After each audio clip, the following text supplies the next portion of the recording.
bagaimana dengan jual saham, apakah judi? Ini butuh rincian. Kalau misalnya saya punya perusahaan lalu saya buka saham, silakan saham saya mau jual sekian. Kalau ada yang mau ikut saya akan kasih persentase 5%, 10% segala macam. Dan perusahaannya jelas. Karena ada syarat-syarat dalam Islam ya.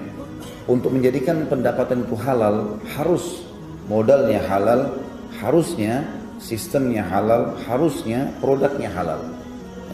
Sumber dananya dari mana, halal atau tidak, sistemnya halal, produknya halal, maka dia jadi halal ini. Kita kalau mau ikut saham di situ tidak ada masalah. Yang jelas akadnya jelas, gitu kan. Ini dulu poin. Tapi kalau perusahaan itu memiliki salah satu pelanggaran dari 3 poin tadi, misal dasarnya perusahaan itu produknya haram, jual rokok misalnya, atau jual apa gitu ya, khamr, atau misalnya sistemnya dia menggunakan sistem yang salah atau haram, ataupun memang kita tahu sebenarnya perusahaan ini awalnya dibangun dari modal yang haram, ini nggak boleh kita masuk saham di dalamnya. Itu poin dulu, masalah mana yang boleh, mana tidak boleh.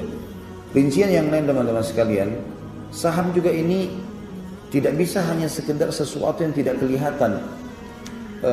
Artinya tidak jelas perusahaan ini di mana, apa, hanya karena orang menjanjikan ya. Ada banyak sekali teman-teman ikhwan yang datang kepada saya, Ustaz, saya pernah mau ikut seperti ini, perusahaan tawarkan keuntungan sekian, tapi tidak jelas. Artinya perusahaannya saya tidak tahu, saya cuma dengar ada di Inggris, ada di Amerika, ada di mana-mana, tapi saya tidak pernah tahu informasinya. Cuma teman-teman saya semua ikut dan 1 bulan akan dapat sekian banyak. Ini tidak boleh, tidak jelas yang mana. Pelajari dulu. Nabi SAW termasuk melarang transaksi mulamasa.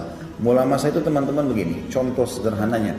Kalau kita beli barang, diberikan contoh oleh para ulama, kemudian kita cuma menyentuhnya saja. Misal kita beli kain, kita beli baju, cuma kita sentuh saja, sudah saya mau yang ini aja. Tanpa mengeceknya, itu namanya mulamasa.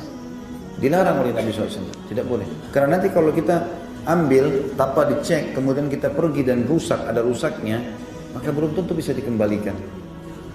Maka ini saja ini sudah cukup untuk dilarang. Transaksi mulamasa. Sebagian ulama fikih mengatakan, kalau misalnya ada orang jual baju, 2 toko baju, saya jual baju, dia jual baju. Kemudian pada saat ada orang yang mau beli baju dengan saya, produknya habis. Saya bilang sama teman toko di sebelah, tolong pinjamin dulu jenis baju yang sama, misalnya baju kaos. Lalu dia kasih, dia cuma lempar bajunya, saya ambil lalu saya masukin, dikresek lalu saya kasih kepada konsumen ini. Ini jenis transaksi mulamasa. Kalau si pembeli tidak memeriksanya. Ini juga saya kan sekarang transaksi beli sama dia, harus saya cek. Bagaimana kalau ada yang rusak? Konsumen ini komplain, masa saya mau komplain lagi ke dia? Ini contoh, ini saja nggak boleh, antum bisa tarik. Kalau kadang-kadang datang larangan kepada hal yang lebih sederhana teman-teman, berarti hal yang lebih besar itu lebih pantas haram, lebih pantas untuk tidak boleh tentunya. Allahu a'lam.